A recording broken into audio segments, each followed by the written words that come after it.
जय हिंद साथियों, स्वागत है आपका सेल्फ स्टडी क्लासेस पे सुमित जैन यूट्यूब चैनल में।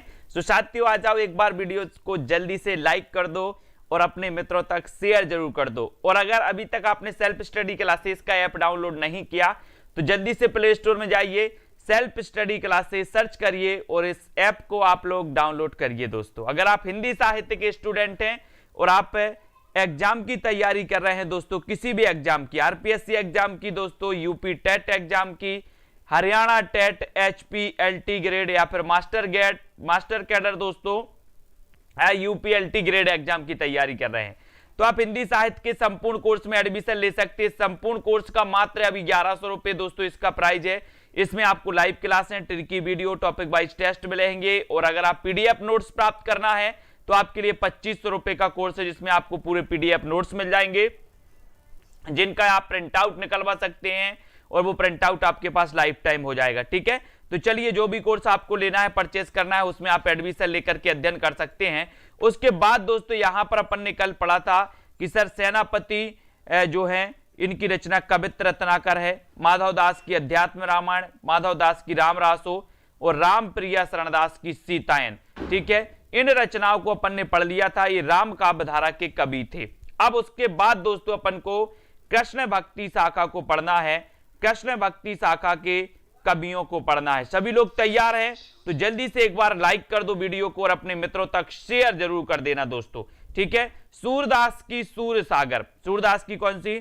सूर सागर, सूरदास की सूर सारावली, सूरदास की साहित्य लहरी। ठीक है, तो इस साहित्य लहरी और इतनी तीन रचनाएं आपको दोस्तों अधिकांशतः देखने को मिलती हैं, सूर सागर, सूर सारावली और साहित्य लहरी। ठीक है, साहित्य लहरी नायिका भेद से संबंधी इनका ग्रंथ है। ठीक है, उसके पहले अपन दोस्तों आपको परमानंद सागर की, परमानंद दास की परमानंद सागर पढ़ लिया अपन ने। ठीक है, अनेकार्थ ये भी अपन ने देख लिया था, अनेकार्थ मंजरी नंददास की, नंद के अनेक अर्थ होते हैं तो अनेकार्थ मंजरी, मान मंजरी नंददास, नंद को मान देना पड़ता है, रस मंजरी नंददास, भंवर गीत। ठीक है, भंवर पढ़ना है नंद की, तो ये भी अपन ने पढ़ लिया। रास नहीं आता बोले सर नंद को काम, तो ये रास पंचाध्यायी हो गई। उसके बाद रूप अच्छा है नंद का, तो नंददास रूप मंजरी। ब्रह मंजरी नंद को बोले सर ब्रह हो गया, तो ब्रह मंजरी। श्याम सगाई नंददास। ठीक है, सुदामा चरित ये भी नंददास। रुक्मणी मंगल नंददास की रचना है, रुक्मणी मंगल। सिद्धांत पंचाध्यायी ये भी अपन को याद करना है। और दशम स्कंद भागवत, दशम स्कंद भागवत नंददास। गोवर्धन लीला नंददास पदावली और दोस्तों जोग लीला। तो ये नंददास की सारी रचनाएं अपन ने पढ़ ली, ये आपसे पूछी जाती हैं। उसके बाद नंददास की एक नाम चिंतामणि माला भी है, लेकिन एक रचना जुगलमान चरित पूछी जाती है। तो कल अपन ने पढ़ा था कि जुगल जोड़ी तो कृष्ण और बलदाव की है, जुगल। ठीक है, तो जुगल से बनेगा जुगलमान चरित और कृष्ण से कृष्णदास की रचना है। ध्रुव चरित परमानंद, बोले ध्रुवों पर परमानंद आता है। आप लोग गए ध्रुव पर, पृथ्वी के दो ध्रुव हैं, दक्षिणी ध्रुव और उत्तरी ध्रुव। ठीक है, तो आप ध्रुवों पर गए, बोले सर ध्रुवों पर परम आनंद आता है, ध्रुव पर।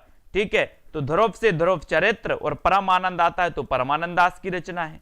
दान लीला देखो, दान लीला ये भी परमानंद की है। दान की लीला ही ऐसी है कि आपको परम आनंद आता है, दान की लीला। ठीक है, दान की लीला में परम आनंद आता है, तो दान लीला भी अपन को याद कर लेना है। उसके बाद दोस्तों अपन ने देखा दान लीला के बाद कुंभन दास के फुटकर पद हैं। चतुर्भुज दास की द्वादश यश अपन ने पढ़ा था, भक्ति का प्रताप है ना, द्वादश यश, द्वादश यश, भक्ति के प्रताप से द्वादश यश फूला है, चतुर्भुजाओं में, चतुर दिशाओं में, ऐसे करके। ठीक है, तो चतुर्भुज दास की भक्ति प्रताप और द्वादश यश में से एक रचना आपकी पूछ ली जाती है। आपसे पूछा जाता है कि भक्ति प्रताप के रचनाकार कौन है, आप क्या बताओगे? सर भक्ति का प्रताप मैंने चतुर्भुजाओं से फैलाया है, द्वादश यश मैंने चतुर्भुजाओं से फैलाया है। ठीक है, और गोविंद स्वामी के स्फुट पद हैं, मीराबाई की गीत गोविंद की टीका, नरसिंह जी को मायरा, राग सोरठ पद संग्रह। ठीक है, फुटकर पद हैं। और दोस्तों इन्होंने और कौन सी रचना लिखी है? मीराबाई ने राग गोविंद भी लिखी है इन्होंने, राग गोविंद। ठीक है, तो ये मीराबाई की रचना है दोस्तों, इनको भी याद रख लेना है, गीत गोविंद की टीका। जबकि गीत गोविंद जयदेव ने लिखी और गीत गोविंद की टीका लिखी किसने? मीराबाई ने। ठीक है, उसके बाद निम्बार्काचार्य की बात करें तो दोस्तों इन्होंने वेदांत पारिजात सौरभ, वेदांत पारिजात सौरभ ये रचना निम्बार्काचार्य ने, और 10 श्लोकी ये भी निम्बार्काचार्य ने। ठीक है, तो ये कृष्ण काव्य धारा से संबंधित रचनाएं थी जिनको अपन ने कल भी पढ़ा था और आज इनको थोड़ा सा रिपीट किया। अब हो जाओ तैयार आप लोग सभी इनके लिए। ठीक है, युगल शतक देखो, युगल शतक श्री भट्ट की है, भट्ट से होगा भटा, भटा समझते बैगन, भटा बोले सर भट्ट से भटा, और भटा का क्या है युगल, युगल भट्टा। ठीक है, तो युगल आपको याद रख लेना है, युगल भट्टा युगल। ठीक है, तो याद रखो युगल शतक और ये श्री भट्ट, श्री भट्ट। ठीक है, हित 84 हित हरिवंश की रचना है, इत यहां भी हित और यहां भी हित, तो हित 84 हित हरिवंश हो जाएंगे।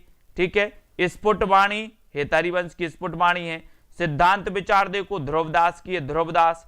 ठीक है, ध्रुव चरित अपन ने किसकी पढ़ी थी, परमानंद दास की ध्रुव चरित, जबकि सिद्धांत विचार ध्रुवदास, और 42 लीला ध्रुवदास, और भक्त नामावली ये ध्रुवदास की है। अपन ने पढ़ा था दोस्तों कि भक्तमाल के रचनाकार कौन है, तो नाभादास, लेकिन भक्त नामावली ध्रुवदास की रचना है। भक्त नामावली किसकी रचना है, तो आपको बताना है कि सर भक्त नामावली के रचनाकार ध्रुवदास हैं, इसको अपन को अच्छे से पढ़ना। भक्त नामावली के रचनाकार कौन है, ध्रुवदास। ठीक है, जल्दी से एक बार वीडियो को लाइक जरूर कर दो, अपने मित्रों तक शेयर जरूर कर दिया करो दोस्तों। ठीक है, तो यहां पर भक्त नामावली आपको पता होनी चाहिए कि भक्त नामावली के रचनाकार कौन है, तब आपका उत्तर हो जाता है कि सर भक्त नामावली के रचनाकार हैं ध्रुवदास। ठीक है, बहुत बढ़िया, इसको याद रखेंगे भक्त नामावली ध्रुवदास की। सिद्धांत के पद देखो स्वामी हरिदास, केलीमाल, केलीमाल ये भी शुरू हरिदास की है, केलीमाल, केलीमाल के रचनाकार कौन है, तब आपका उत्तर होगा स्वामी हरिदास। सिद्धांत के पद स्वामी हरिदास। ठीक है, सुदामा चरित किसकी रचना है, नरोत्तम दास की। कई बार पूछी गई सुदामा चरित, बोले सर सुदामा तो नरों में उत्तम थे, नरों में उत्तम थे कौन, सुदामा, तो सुदामा चरित नरोत्तम दास। ठीक है, ब्रजविलास देखो ब्रजवासी दास की रचना है, ब्रजविलास, ब्रजविलास के रचनाकार कौन है, तो क्या बताओगे, ब्रजवासी दास। कृष्णायन, कृष्णायन ये मंचित कवि की रचना है, कृष्णायन मंचित कवि की। ठीक है, सुजान रसखान के रचनाकार कौन है, सुजान रसखान ये रसखान की है। दान लीला ये भी रसखान की, और दान लीला अपन ने परमानंद दास की भी पढ़ी। ठीक है, तो परमानंद दास की अपन ने परम आनंद आता है दान की लीला सुन करके। ठीक है, क्योंकि दान की लीला में रस बहुत है। तो दान लीला 2 कवियों ने रचना लिखी, एक तो परमानंद दास ने भी लिखी और एक रसखान की भी रचना है। ठीक है, अब रसखान के आपको वास्तविक नाम बताना है रसखान का, जल्दी बताओ। एक इन्होंने अष्टयाम लिखी, एक इन्होंने प्रेम वाटिका भी लिखी, और एक अष्टयाम अपन पढ़ते हैं दोस्तों नाभादास अग्रदास की अष्टयाम, और एक अष्टयाम रसखान ने भी लिखी। ठीक है, प्रेम वाटिका का रस खाना है, रस, रस खाना प्रेम वाटिका का, किस किस को खाना, प्रेम की वाटिका का रस खा लेना। ठीक है, तो रस से रसखान, अष्टयाम रसखान की रचना है, दान लीला रसखान की है, सुजान रसखान तो आप समझ जाओगे कि रसखान की है।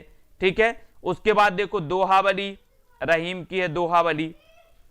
ठीक है, श्रृंगार सोरठ मदनाष्टक, मदनाष्टक रहीम की है, और दोस्तों मदनाष्टक के अलावा इनकी एक कौन सी है, बरबे नाई का भेद, बरबे नाई का भेद रहीम की अपन ने रचना पढ़ी थी।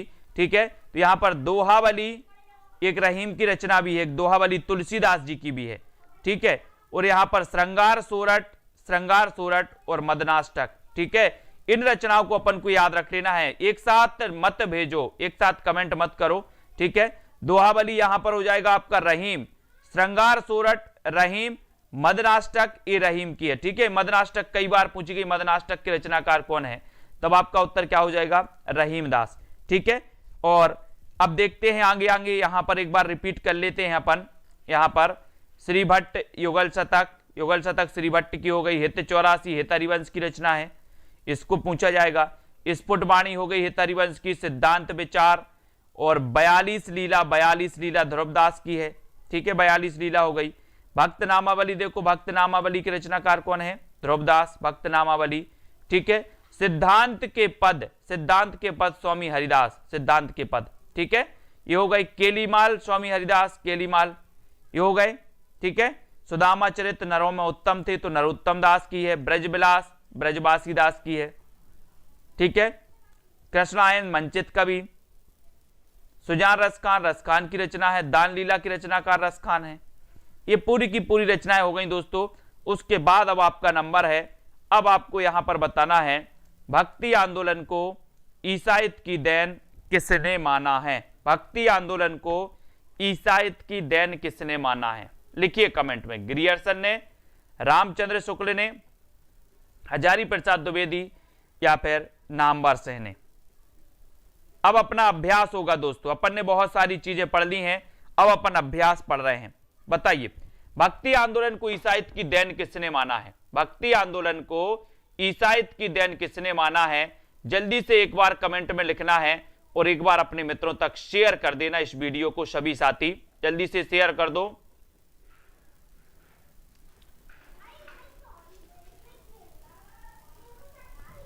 तो भक्ति आंदोलन को ईसाइत की देन मानने वाले विद्वान कौन हैं, इसका आंसर आपको चयन करना है। प्रश्न बड़ा अच्छा है, आपको ही बताना है, तो बताइए जल्दी से। और सभी लोगों ने बता दिया आंसर ग्रियर्सन, ठीक है। ईसाइत की देन ग्रियर्सन, यानी ये नंबर बिल्कुल सही।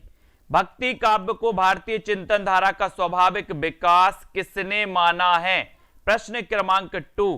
फटाफट से उत्तर बताएंगे और जल्दी से लाइक कर दो, एक बार मित्रों को शेयर भी कर दिया करो। भक्ति काव्य को भारतीय चिंतन धारा का स्वाभाविक विकास किसने माना है। और हिंदी साहित्य के संपूर्ण कोर्स को जिसको भी एडमिशन लेना है तो 1 दिसंबर तक आपके लिए ऑफर दिया है 1100 में। इसमें आपको वीडियो कोर्स, इसमें आपको लाइव क्लास, इसमें आपको रिकॉर्डेड दोस्तों वीडियो, इसमें आपको topic wise test, tricky video, doubts वाले वीडियो, ठीक है। और टोटल माल के 7000 प्रश्नों की टेस्ट सीरीज, ठीक है, इसमें रहेगी 1100 में। और जिनको पीडीएफ नोट्स चाहिए, प्रिंट आउट निकलवाना, उनके लिए 2500 का हिंदी साहित्य के पूरा दोस्तों गद्य पद्य साहित्य का आप प्रिंट आउट निकलवा सकते हैं। तो यहां पर हजारी प्रसाद द्विवेदी आपका बी नंबर बिल्कुल सही है, वेरी गुड।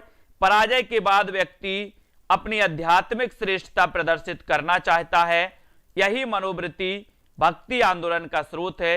ये कथन किसका है, बताइए। ये कथन किसका है, बाबू श्याम सुंदर दास का, बाबू गुलाब राय, आचार्य रामचंद्र शुक्ल या फिर हजारी प्रसाद द्विवेदी, बताएं। बिल्कुल एसआई के लिए भी रचनाएं पढ़ सकते हैं सचिन जी। पराजय के बाद व्यक्ति अपनी आध्यात्मिक श्रेष्ठता प्रदर्शित करना चाहता है, 3 नंबर में आपको बताना है ये कथन किसका है, ये चयन करना है। और बहुत ही बढ़िया क्वेश्चन का आंसर आया है कि सर मनोवृत्ति, यही मनोवृत्ति भक्ति आंदोलन का स्रोत है और यही मनोवृत्ति यानी कि विकल्प नंबर बी बाबू गुलाब राय, ठीक है। बाबू गुलाब राय बिल्कुल राइट आंसर है, बी नंबर आपका सही है। भक्ति काल को हिंदी साहित्य का स्वर्ण युग किसने कहा है, तो यहां पर स्वर्ण युग पूछा है। अब देखते हैं कौन कौन क्या सही उत्तर बताता है। 4 नंबर में आपसे स्वर्ण युग पूछा है, विकल्प में दोनों ऑप्शन है, बताओ ऐसी स्थिति में आप लोग क्या करोगे, क्या उत्तर लगाओगे। देखते हैं, बहुत सारे लोग गलत करेंगे यहां पर, लेकिन देखते हैं क्या क्या चमत्कार हो रहा है। भक्ति काल को हिंदी साहित्य का स्वर्ण युग किसने कहा, ये क्वेश्चन आपसे पूछा गया और बहुत सारे लोगों ने, लगभग 100% लोगों ने सही बताया है।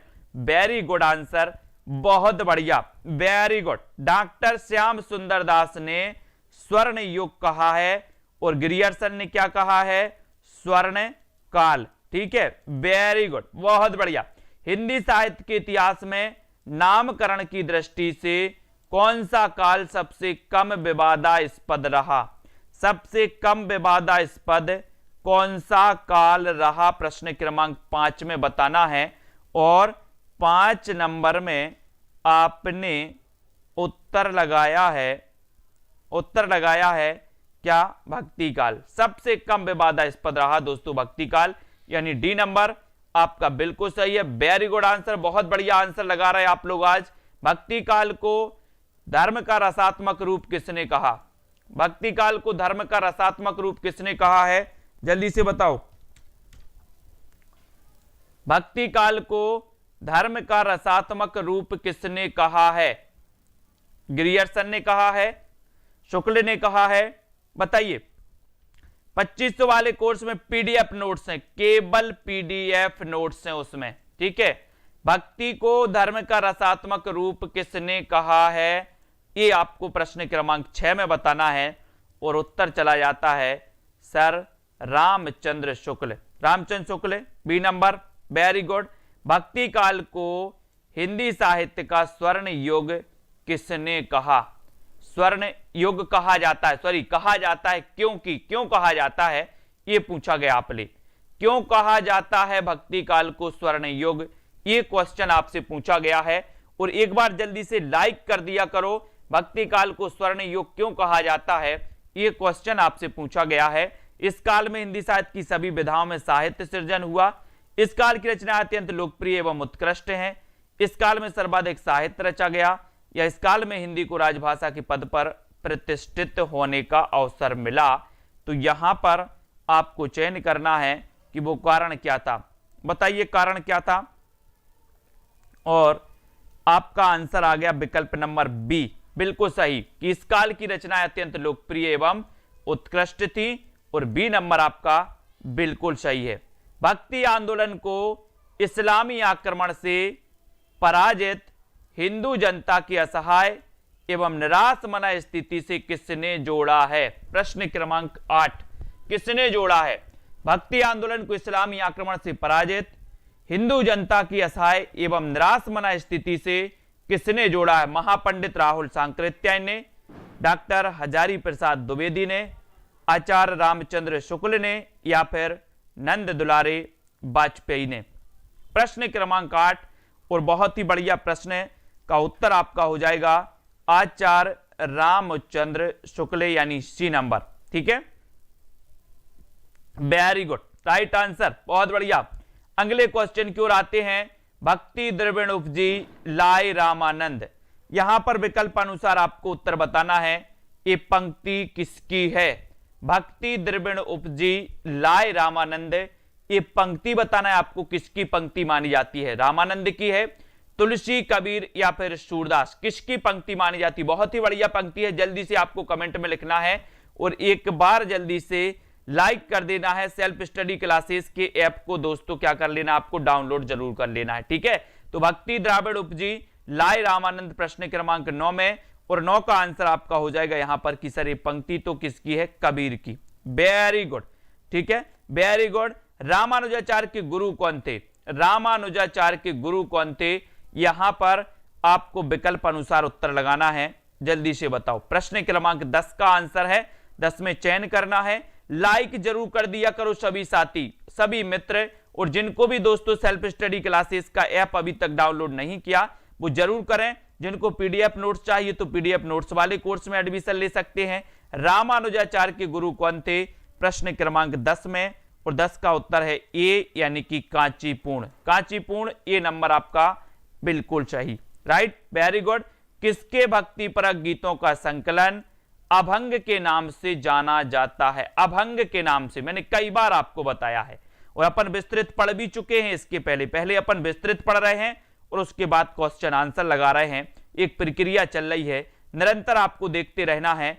अभंग के नाम से जाना जाता है, तो किसके भक्ति परक गीतों का संकलन अभंग के नाम से जाना जाता है?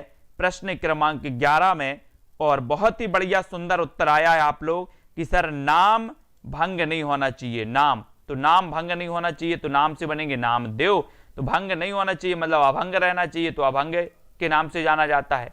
हिंदी भक्ति काव्य का शुभारंभ किसकी रचनाओं से माना गया? भक्ति काव्य का शुभारंभ किसकी रचनाओं से माना गया? राहुल राज जी, डीआर किशोरी लाल जी, बताइए। हिंदी भक्ति काव्य का शुभारंभ किसकी रचनाओं से माना गया है? कबीर की, नामदेव की, तुलसी की, या फिर सूरदास की? तो भक्ति काव्य का जो शुभारंभ माना गया दोस्तों, वो माना गया प्रश्न क्रमांक 12 में सबसे पहले नामदेव की रचनाओं से माना गया, बी नंबर। ठीक है, वेरी गुड। दिव्य प्रबंधम काव्य संकलन किसका है? दिव्य प्रबंधम यानी कि 13 नंबर का आंसर अपन ने कई बार पढ़ा है दोस्तों। दिव्य प्रबंधम नाम से जो काव्य संकलन किया वो गया, वो बताना है आपको। बताइए किसका है? एकनाथ का, तुकाराम का, नानक देव का, या फिर आलबार भक्तों का? जल्दी से बताओ। एचपी में एलटी ग्रेड के लिए दोस्तों, एलटी ग्रेड के लिए 650 पद के लिए नोटिफिकेशन आने वाला है। एचपी में 650 पद हिंदी भाषा के, टोटल मार के 4000 पदों के लिए भर्ती होने वाली है। तो हिंदी के लिए 650, हिंदी भाषा लैंग्वेज के लिए दोस्तों 650। राम सर जी को जय हिंद। हमारे राम सर जी आ चुके हैं और राम सर जी भी पढ़ाते हैं दोस्तों एमपी के लिए, एमपी एसआई, एमपी टेट आदि एग्जामों के लिए पढ़ाते हैं। दिव्य प्रबंधम काव्य संकलन है किसका? प्रश्न क्रमांक 13 में, और उत्तर हो जाएगा आलबार भक्तों का। सी नंबर आपका आलबार भक्तों का बिल्कुल सही है। आलबार भक्तों की संख्या कितनी थी? 12, ठीक है, जिनमें से एक महिला संत थी जिनका नाम था आंडाल, ठीक है, वेरी गुड। तो सी नंबर आपका बिल्कुल सही, बहुत बढ़िया। आलबार का शाब्दिक अर्थ क्या है? आलबार का शाब्दिक अर्थ क्या है ये आपको बताना है, जल्दी से बताओ। आलबार का शाब्दिक अर्थ क्या है आपको चयन करना है और एक बार जल्दी से लाइक कर देना है। शूद्र है, मूर्ति पूजक है, मग्न होना या फिर रूढ़िवादी। आलबार का शाब्दिक अर्थ आपको चयन करना है, लाइक कर देना, अपने मित्रों को शेयर भी जल्दी से कर दिया करो। आलबार का शाब्दिक अर्थ क्या होता है? बहुत बढ़िया प्रश्न का उत्तर आया है कि सर मग्न होना, यानी डी नंबर, ठीक है, डी नंबर बिल्कुल राइट, बहुत बढ़िया।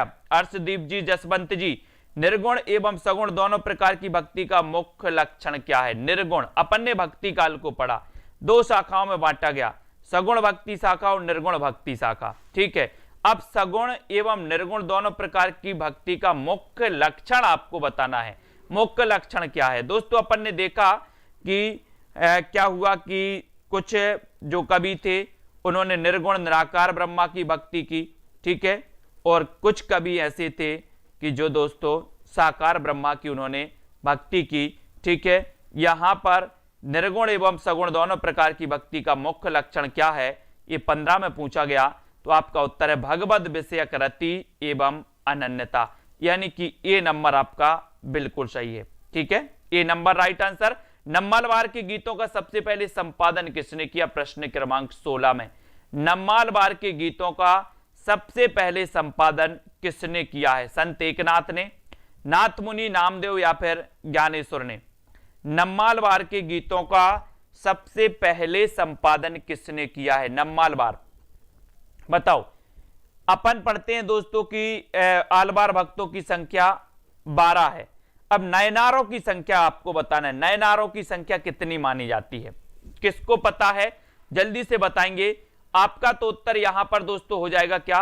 बी नंबर, यानी कि नाथ मुनि, ठीक है।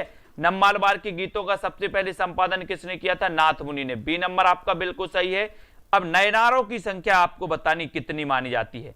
यहां पर आलबार गायकों की संख्या पूछी गई, क्योंकि अपन ने पढ़ा था भक्ति द्रविण उपजी लाए रामानंद, और भक्ति द्रविण उपजी दोस्तों जिनमें आलबार भक्तों का सबसे महत्वपूर्ण योगदान माना जाता है। और बहुत बढ़िया आंसर आपने बताया कि सर नयनारों की जो संख्या है वो मानी जाती है 63। कितनी मानी जाती है? 63, ठीक है। आलबार गायकों की संख्या आपको पता चल गया कि सर इनकी संख्या कितनी है? 12 है, और मैंने आपको 12 का आंकड़ा बताया था कि आलबार भक्तों की संख्या 12, ठीक है। रामानंद के शिष्यों की संख्या 12, ठीक है। तुलसी के प्रमाणिक दोस्तों ग्रंथ कितने? 12। साकेत के सर्गों की संख्या कितनी? 12, ठीक है। ये 12 बार बार आता है, इस 12 का चक्कर हिंदी में साहित्य में बहुत भयंकर है, इसको याद कर लेना। आलबार महिला संत का नाम बताना है। आलबार महिला संत का नाम क्या था? अपाला, राबिया, आंडाल या फिर गार्गी? प्रश्न क्रमांक 18 में। रामविलास शर्मा का जन्म 1912, रामविलास शर्मा का, ठीक है। तो आलबार महिला संत का नाम क्या है?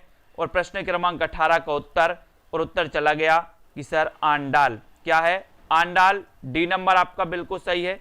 ये आलबार महिला संतों का नाम, संत का नाम जो था वो दोस्तों Andal, D number, very good. Ramanujacharya ने किसकी उपासना पर जोर दिया? बताओ, रामानुजाचार्य ने किसकी उपासना पर जोर दिया? आपने देखा होगा दोस्तों कि रामानुजाचार्य जो थे इन्होंने काय की राम की उपासना नहीं की, या राम को विष्णु का अवतार नहीं माना, इन्होंने सीधे विष्णु की उपासना की रामानुजाचार्य ने। और रामानुजाचार्य की परंपरा में हुई रामानंद, और रामानंद ने दोस्तों विष्णु को, विष्णु का अवतार राम को माना, और इन्होंने राम काव्य धारा जो है दोस्तों को आगे बढ़ाया, किसने? रामानंद ने।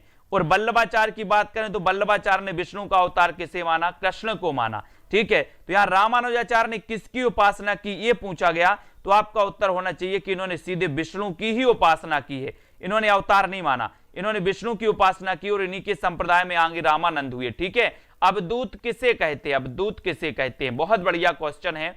अवधूत किसे कहते हैं? मध्वाचार्य के अनुयायियों को, निम्बार्क के बैरागियों को, या फिर रामानंद के बैरागियों को, या चैतन्य के सन्यासियों को? जल्दी से आपको बताना है, एक बार वीडियो को लाइक जरूर कर देना है दोस्तों, अपने मित्रों तक शेयर कर देना है और जल्दी बताइए अवधूत किसे कहते हैं। और जिन भी साथियों ने सेल्फ स्टडी क्लासेस का ऐप डाउनलोड नहीं किया है अभी तक, वो सभी साथी ऐप को डाउनलोड कर लें और महत्वपूर्ण प्रैक्टिस दोस्तों यहां पर करते जाएं। अवधूत किसे कहते? प्रश्न क्रमांक 20 में, और उत्तर चला गया कि सर रामानंद के बैरागियों को अवधूत कहा जाता है। क्या कहा जाता है? रामानंद के बैरागियों को अवधूत कहा जाता है। सी नंबर, बहुत बढ़िया। पूनम शर्मा जी, श्रीधर मौर्य जी, बिल्कुल सही। निष्ठा त्रिवेदी जी। अगले क्वेश्चन की ओर हम बढ़ेंगे, अगला क्वेश्चन यहां पर पढ़ेंगे, जल्दी से आ जाओ सभी साथी। रामानंद ने नारायण और लक्ष्मी के स्थान पर किसकी उपासना पर जोर दिया? बताओ, रामानंद ने नारायण और लक्ष्मी के स्थान पर किसकी उपासना पर जोर दिया है? राधा कृष्ण की, शिव पार्वती, सीताराम, या फिर सभी की? प्रश्न क्रमांक आपका 21 है। 21 का उत्तर आपको बताना है।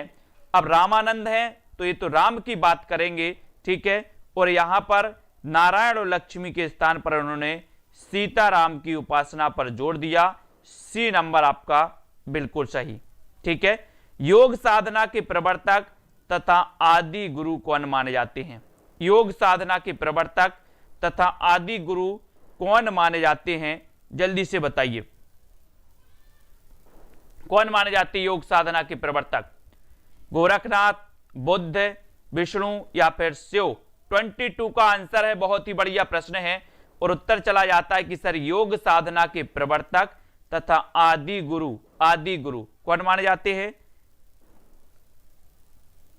शिव माने जाते योग साधना के प्रवर्तक। आदि गुरु पूछा है, आदि गुरु तो आदि गुरु या आदि प्रवर्तक, तो आदि प्रवर्तक डी नंबर लगाना है यहां पर। गोरखनाथ नहीं, पिंकी शर्मा जी, सरिता जी, गोरखनाथ नहीं।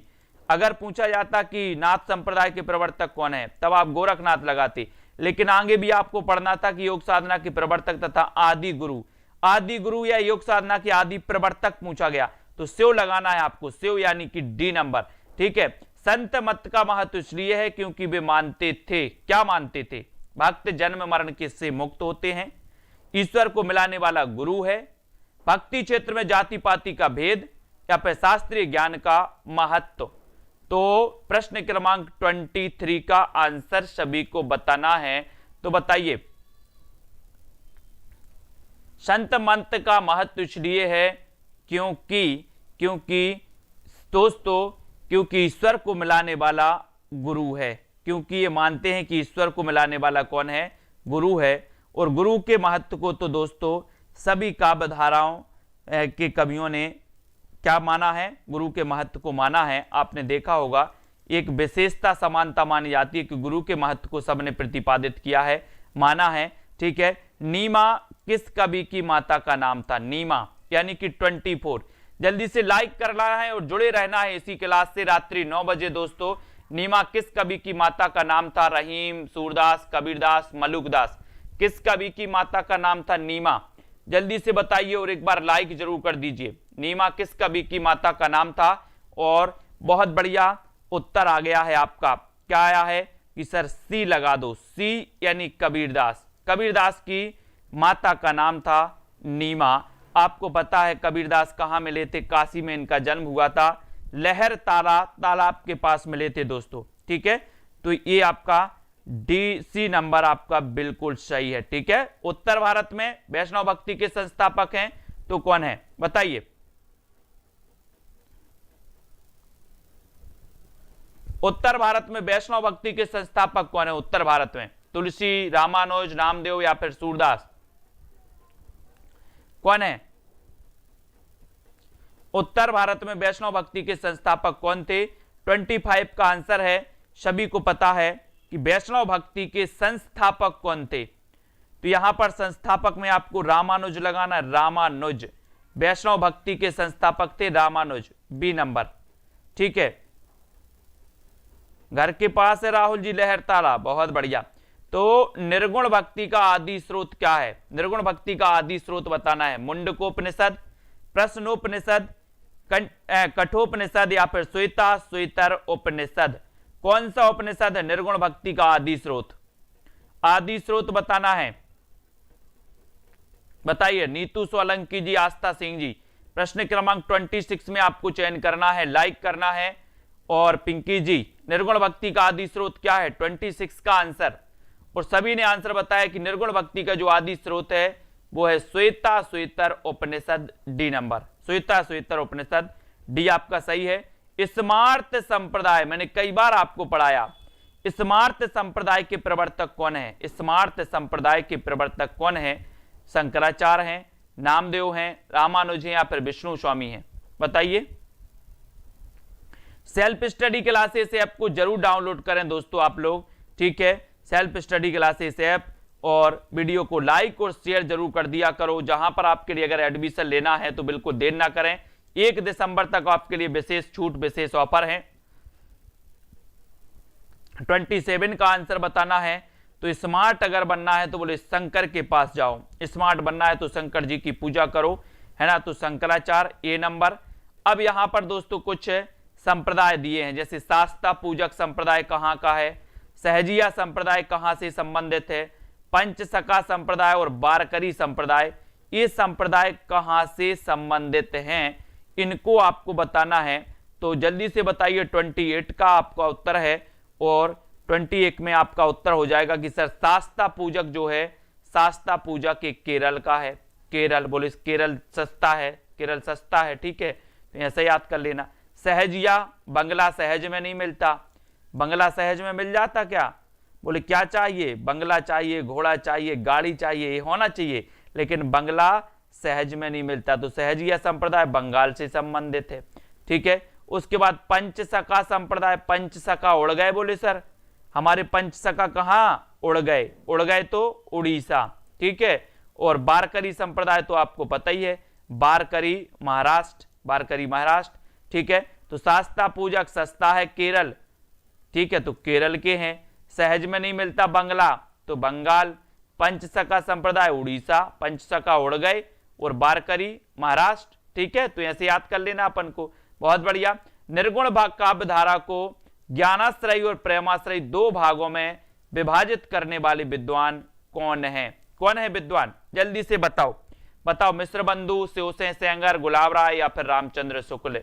निर्गुण काव्य धारा को ज्ञानाश्रयी और प्रेमाश्रयी 2 भागों में विभाजित करने वाले विद्वान कौन है?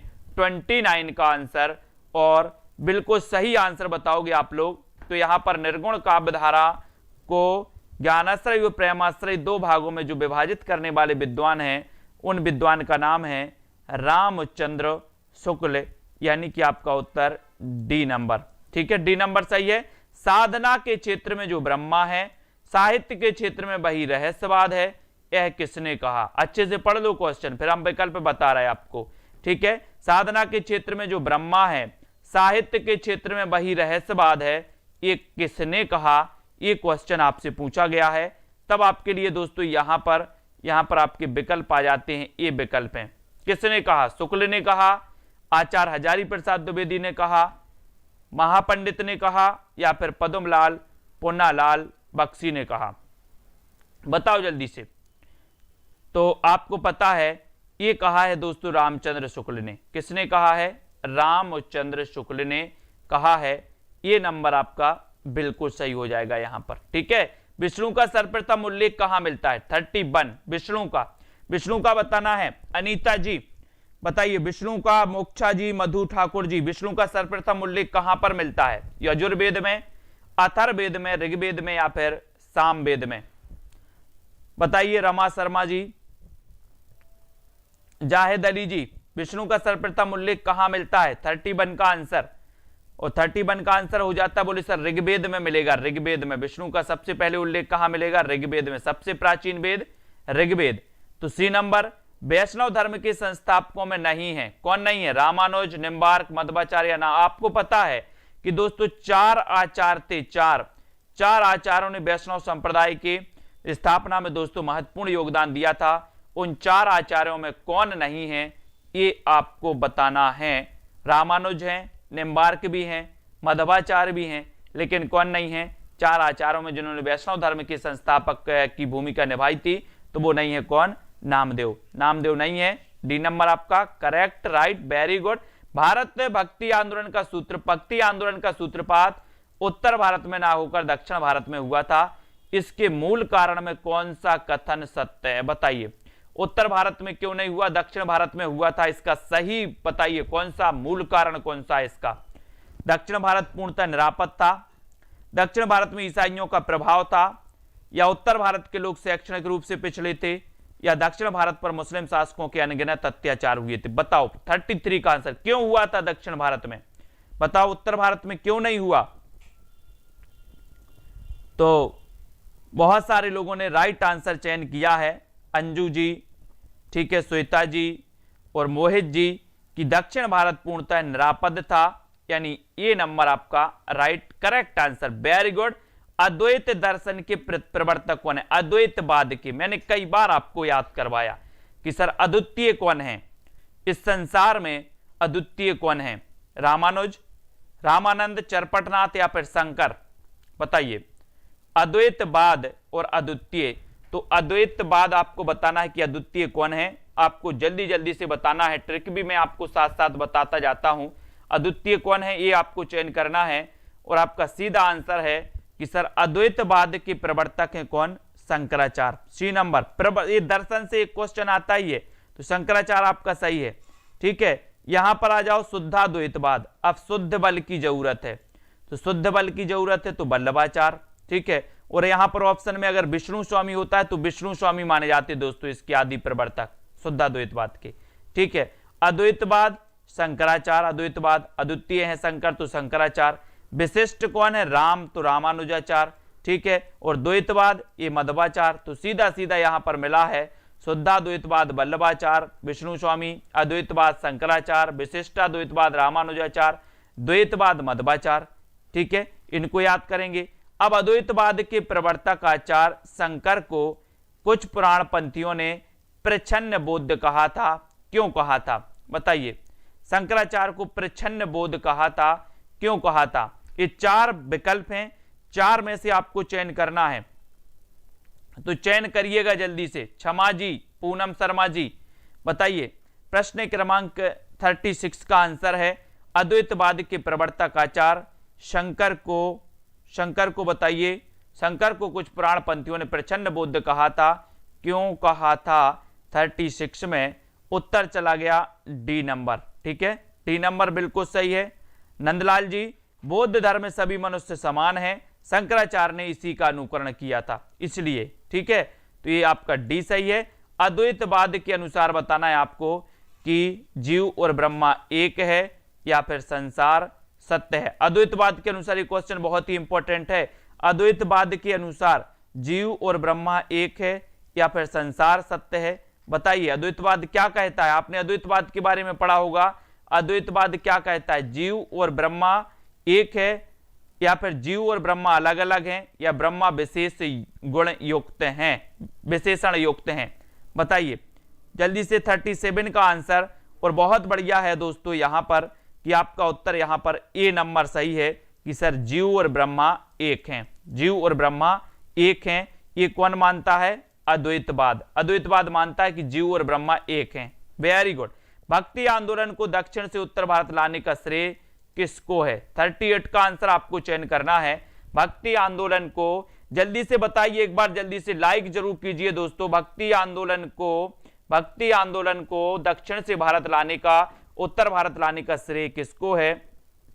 ये साधारण सा क्वेश्चन आपसे पूछा गया, बहुत ही महत्वपूर्ण क्वेश्चन पूछा गया, और आपने बताया संत रामानंद को। ठीक है, हरिदासी संप्रदाय के प्रवर्तक कौन है? इसका आपका उत्तर कमेंट में आना चाहिए ठीक है। फिर कल आगे यहां से 40 नंबर क्वेश्चन से कल अपन अभ्यास करेंगे। अभ्यास करना है, जितना ज्यादा आपसे बन सके अभ्यास करना है। हरिदासी संप्रदाय के प्रवर्तक कौन है, इसका उत्तर आपको बताना है, ठीक है। और दोस्तों सभी साथी जुड़े रहें। ये सेल्फ स्टडी क्लासेस का अपना ऐप है, ये सेल्फ स्टडी क्लासेस सर्च करें प्ले स्टोर में जाकर के, इस ऐप को आप डाउनलोड करें, ठीक है। और इसके लिए दोस्तों आपके लिए कोर्स लॉन्च किया गया है। कोर्स आपके लिए हिंदी साहित्य का संपूर्ण कोर्स 1 दिसंबर तक मात्र 1100 रुपए में एडमिशन ले सकते हो इसमें, जिसमें आपको ट्रिकी वीडियो, 7000 क्वेश्चन की टेस्ट सीरीज, दोस्तों लाइव क्लास है, रिकॉर्डेड कोर्स, ये सारी चीजें आपको यहां पर मिलेंगी। और अगर आपको नोट्स परचेस करना है, प्रिंट आउट निकलवाना है, तो आप इन पीडीएफ नोट्स को दोस्तों मात्र 2500 में परचेस कर सकते हैं, उनका प्रिंट आउट भी निकलवा सकते हैं, ठीक है। भावना जी, राहुल जी, लक्ष्मी भट्ट जी, विद्यावती, कल्पना, जाहिद अली जी, ठीक है, सुमन पाल जी, सभी साथियों के लिए धन्यवाद। सेल्फ स्टडी क्लासेस से जरूर जुड़ें, लाइक करें और अपने मित्रों तक शेयर जरूर करें। ये क्लास रोज 9 बजे होती है दोस्तों आप लोगों के लिए, निरंतर आपकी 3 साल से ये क्लास चल रही है रोज 9 बजे। तो इस क्लास में अभ्यास भी करते रहें, पढ़ते भी रहें और लाइव क्लासों से भी आप लोग जुड़ जाएं, ठीक है। बहुत बढ़िया। विवेक कुमार जी, कल्पना जी, धिम्मन, विश्वास मलिक, बीनू जी, रेखा जी, लवली जी, रागनी जी, सभी साथियों के लिए धन्यवाद। आज के इस वीडियो के लिए बस इतना ही। जय हिंद।